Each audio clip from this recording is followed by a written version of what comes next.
Have you ever wondered what it would be like to wake up in the middle of a medieval prison? Not exactly a dream scenario, right? But let's take a moment to really think about it. Imagine the cold stone walls pressing in around you, the air thick with the scent of damp earth and decay. This is where we're heading to a deep dive into what medieval prisons were really like. Escuridao, Rados e Duncast darkness, rats, and diseases. Sounds inviting, doesn't it? But before we delve too deeply, drop your thoughts below. What medieval mysteries or dark tales intrigue you for our next dive into history? Maybe there's a specific aspect of medieval life you're curious about. Let us know. Now, let's get back to that prison cell. The first thing you'd notice is the darkness. It's not just meets pitch black. The only light might come from a flickering torch outside your cell door, casting eerie shadows that dance along the walls. This constant darkness played tricks on the mind, making time lose all meaning. Days could feel like weeks, and nights could stretch endlessly. It was a psychological torture as much as a physical one. The air in these cells was far from fresh. It was heavy with the stench of unwashed bodies, stale food, and human waste. Sanitation was a luxury that prisoners rarely enjoyed.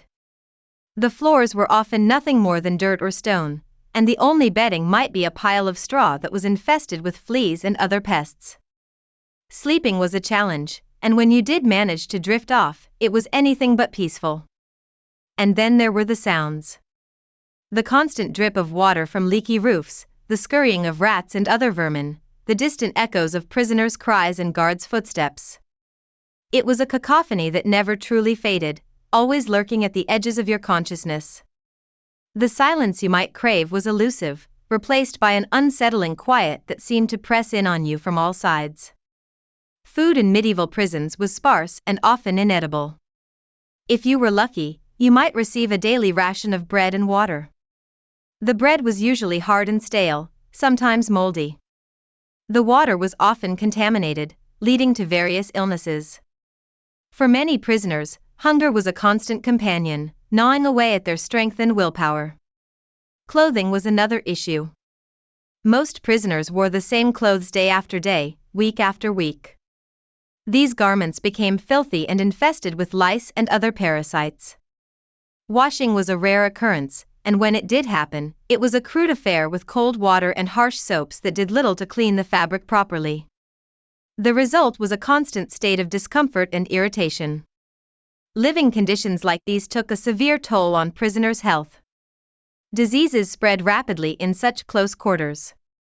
Typhus, dysentery, and other infections were common, and medical care was virtually non-existent.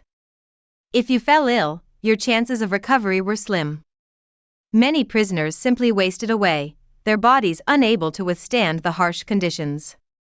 But wait, there's a detail even more fascinating about hygiene in those times. Believe it or not, some prisoners had access to rudimentary forms of personal care. Wealthier inmates might have brought their own supplies, like soap and combs, which they used sparingly. However, for most, cleanliness was a distant memory, and the lack of it contributed significantly to the overall misery of prison life. The mental strain of being confined in such a place was immense. Prisoners faced not only physical hardships but also the constant fear of violence.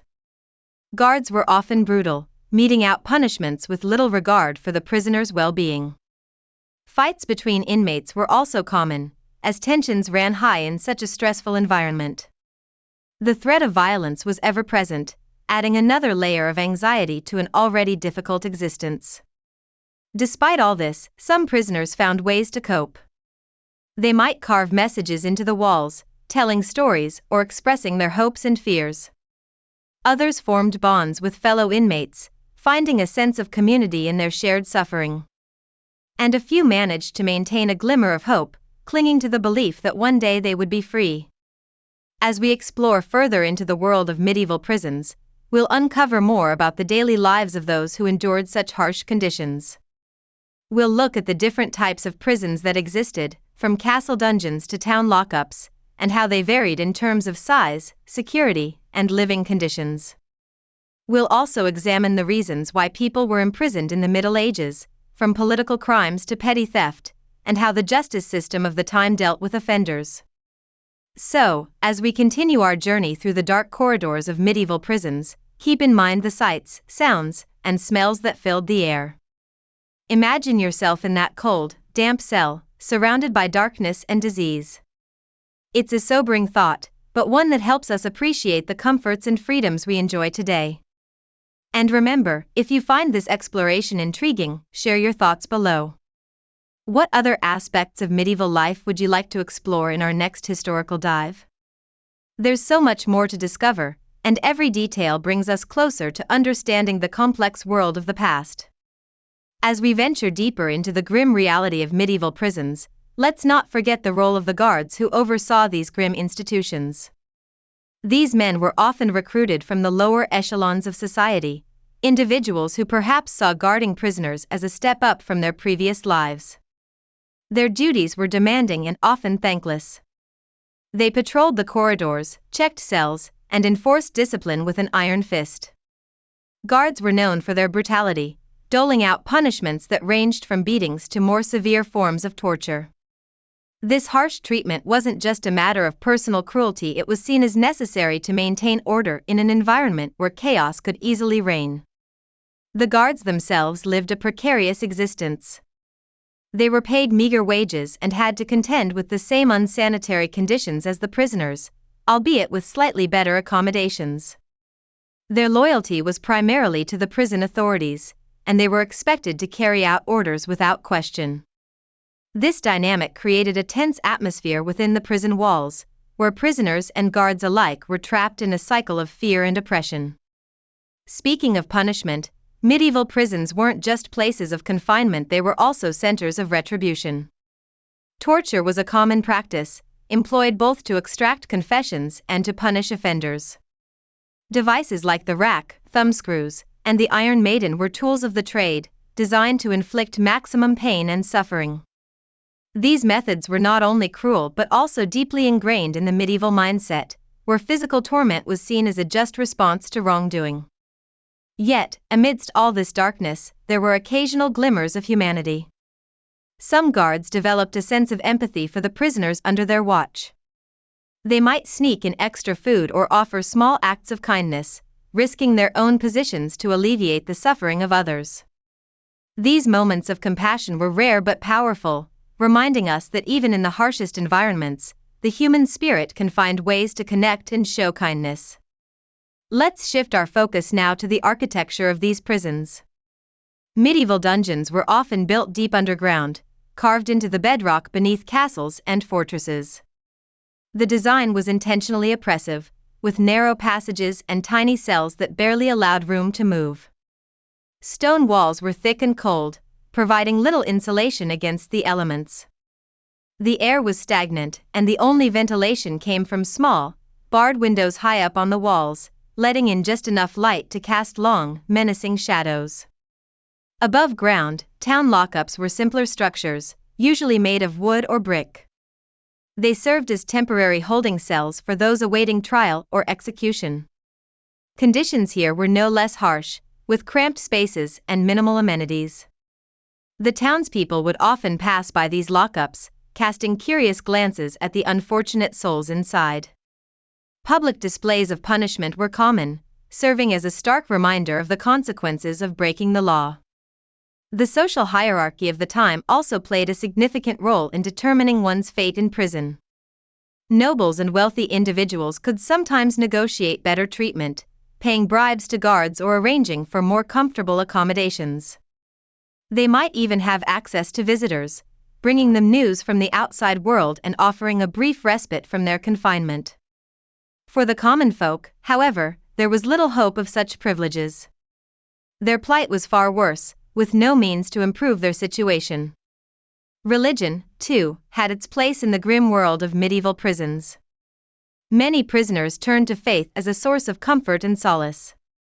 They would pray, seeking divine intervention to ease their suffering or grant them freedom. Priests and monks occasionally visited the dungeons, offering spiritual guidance and performing religious rites. These visits were rare but cherished, providing a momentary connection to something greater than the confines of their cells. The role of women in medieval prisons is another fascinating aspect to consider. Female prisoners faced unique challenges, often subjected to sexual abuse and exploitation by guards and other inmates. Their living conditions were equally harsh, with little consideration given to their specific needs. Despite these adversities, some women found ways to assert their strength and resilience. They formed alliances, supported each other, and even organized small acts of resistance against their oppressors. Children, too, were not immune to the horrors of medieval prisons. Young offenders, or those caught up in the wrongdoings of their parents, were often thrown into the same cells as adults. They suffered the same privations and abuses, their innocence shattered by the harsh realities of their surroundings. The impact on their young minds was profound, leaving scars that would last a lifetime. As we continue to explore the world of medieval prisons, it's important to recognize the broader context in which these institutions existed. The justice system of the time was deeply flawed, driven by a mix of feudal laws, religious beliefs, and local customs. Trials were often swift and unfair, with little regard for due process. Accusations could be based on hearsay or personal vendettas, leading to wrongful imprisonments and executions. The concept of rehabilitation was virtually non-existent. Prisons were seen primarily as places of punishment, where offenders were meant to suffer for their crimes. There was little effort to address the underlying causes of criminal behavior or to provide opportunities for reform. Instead, the focus was on deterrence, using the example of imprisoned and tortured individuals to discourage others from breaking the law. Despite these grim realities, there were occasional attempts at reform. Some enlightened rulers and officials recognized the need for change, advocating for more humane treatment of prisoners and fairer legal practices. These efforts were often met with resistance from entrenched interests, but they laid the groundwork for future reforms and the eventual evolution of modern penal systems. The legacy of medieval prisons continues to resonate today, serving as a stark reminder of the progress we've made in our understanding of justice and human rights. As we reflect on the harsh conditions and brutal practices of the past, we're reminded of the importance of compassion, fairness, and respect for the dignity of all individuals. The lessons learned from these dark chapters of history can guide us toward a more just and equitable future. In the meantime, let's not overlook the role of literature and art in preserving the memory of medieval prisons. Writers and artists have long been fascinated by these grim institutions, using them as settings for stories of tragedy, heroism, and redemption. From Shakespeare's plays to modern novels and films, the image of the medieval dungeon has become a powerful symbol of human endurance and the struggle against oppression. These creative works help us to imagine the experiences of those who lived and suffered in medieval prisons, bringing their stories to life in vivid and compelling ways. Through the power of storytelling, we can connect with the past and gain a deeper understanding of the complexities of human nature.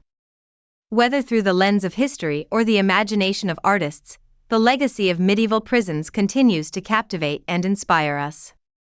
As we delve further into the world of medieval prisons, we'll uncover more layers of this complex and often brutal chapter of history.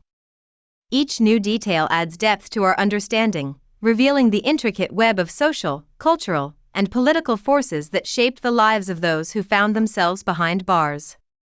From the architecture of the dungeons to the daily struggles of the prisoners, every aspect offers a window into a world that was both familiar and profoundly different from our own.